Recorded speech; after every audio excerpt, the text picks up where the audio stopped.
5 tahun digelar muscap. Jadi tidak ada istilahnya perpanjangan masa jabatan, gitu kan. Sudah itu muscap ditunda, ini demokrasi on time sesuai dengan anggaran dasar anggaran rumah tangga.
Setiap 5 tahun digelar.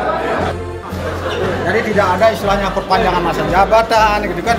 Sudah itu muscap ditunda, begitu. Jadi Demokrat selalu on time sesuai dengan anggaran dasar anggaran rumah tangga Partai Demokrat.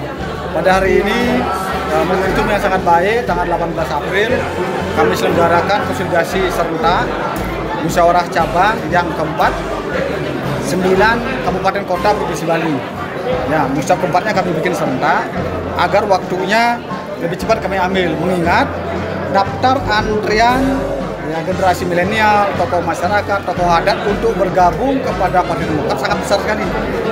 Daftarnya panjang sekali. Instruksi Ketua Umum harus segera dilakukan konsolidasi di level DPC agar kawan-kawan kita anak milenial, tokoh masyarakatnya segera masuk bergabung. Jadi antriannya panjang. Ini karena magnet utamanya itu AHY. Seiring tren kenaikan AHY itu begitu tinggi sebagai calon presiden, ya, begitu juga Demokrat tingkatnya juga naik, tingkat kesukaan masyarakat, ya. Jadi orang bilang begini, bintang Mercy semakin bersinar, kira-kira begitu. Nah, banyak juga tokoh-tokoh yang ingin bergabung Demokrat. Kami harus siapkan tempatnya, wadahnya. Wadahnya itu di struktur pengurus Dewan Pimpinan Cabang di 9 kabupaten kota, ya, gitu. Denpasar, Badung, Jembrana, Tabanan, Buleleng, Bangli, Gianyar, Kelungkung, dan Karangasem. Kami siapkan hari ini sampai malam itu tuntas. Karena muscap hari ini berbeda dengan 5 tahun yang lalu. Hari ini hanya memperebutkan tiket sebagai calon.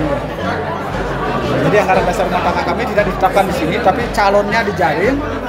Begitu dapat tiket masuk sebagai calon ketua DPC, nanti akan diuji di ruangan fit and proper test yang akan diuji oleh tim 5. 3 unsur DPP itu ada Pak Ketua Umum, Pak Sekjen, Kepala BPOKK, 2 unsur DPD, saya sendiri Ketua DPD, dan Pak Madisade, Sekretaris DPD. Jadi dihadapkan kepada tim 5. Nah, ini para kandidat Ketua DPC akan diberi tes kemampuannya menerjemahkan, mengeksekusi 10 program umum Ketua Umum, begitu juga program kerja kami berdua untuk diskusi di level DNS di kabupaten kota. Nah, itu kemudian ditetapkan menjadi ketua DPC terpilih. Tantangan dan paradigma apa yang dihadapi oleh Partai Demokrat saat ini? Sekarang kan ketika demokrasi kita dihambat, Indonesia kan masuk demokrasi terbesar nomor 3 di dunia, ya. Oleh karenanya momentum ini harus kita jaga, jangan sampai trennya turun. Nah, oleh karenanya menjadi tugas partai politik termasuk Demokrat untuk mendorong proses konsolidasi, memberikan pendidikan politik kepada masyarakat. Tugas partai itu kan merekrut masyarakat, tokoh masyarakat, kita latih, kita didik untuk bernegara. Di partai politik itu adalah berlatih untuk mengelola negara, ya. Gitu. Ilmunya akan matang di sini dan mereka sudah siap nanti menjadi DPR maupun duduk di eksekutif, baik itu presiden, menteri, gubernur, bupati, wali kota.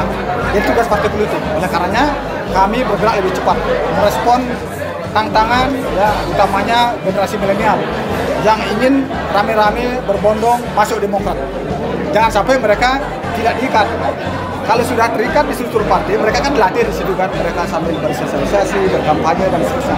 Jadi Demokrat Bali, Demokrat Indonesia siap menyukseskan pemilu serentak 14 Februari tahun 2024. Poin yang saya. AHY dalam pernyataannya menyatakan siap melakukan koalisi, Pak, seandainya ada partai lain yang ingin bergabung. Kira-kira antisipasi dan sikap Bapak di daerah gimana?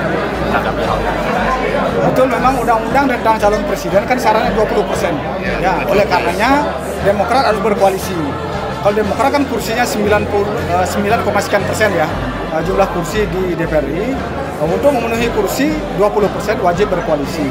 Ketika koalisi kami sudah bangun, baru bicara kemudian siapa calon presidennya, siapa wakilnya dan seterusnya. Jadi memang koalisi harus dibentuk dulu. Ibarat kata membuat kendaraan politik untuk mendaftar di KPU. Mengenai calon kita bahas belakangan. Tentu yang akan melihat siapa akan diusung oleh partai koalisi adalah tingkat keterpilihan, tingkat kesukaan masyarakat dan seterusnya. Itu menjadi parameter salah satu poin yang akan dibahas dalam mitra koalisi. Sejauh ini bagaimana kesiapan DPC dan DPAC untuk melaksanakan musim? Kami dari DPD sudah berupaya mungkin sejak 1 minggu untuk membuat DPC harus siap pada hari ini. Sekarang mereka 100% sudah siap semua. Ya, kira-kira ada isu-isu krusial, ada kendala-kendala yang dihadapi? Sebetulnya ini kan demokrasi. Demokrasi itu kita memberikan kebebasan mereka untuk memilih siapa. Atau misalnya ada suatu dukungan sebelumnya dan kalau memang ingin mencari dukungan yang baru, itu sah-sah saja mereka untuk membuat dukungan yang baru. Dan ya, cukup. Oke, terima kasih.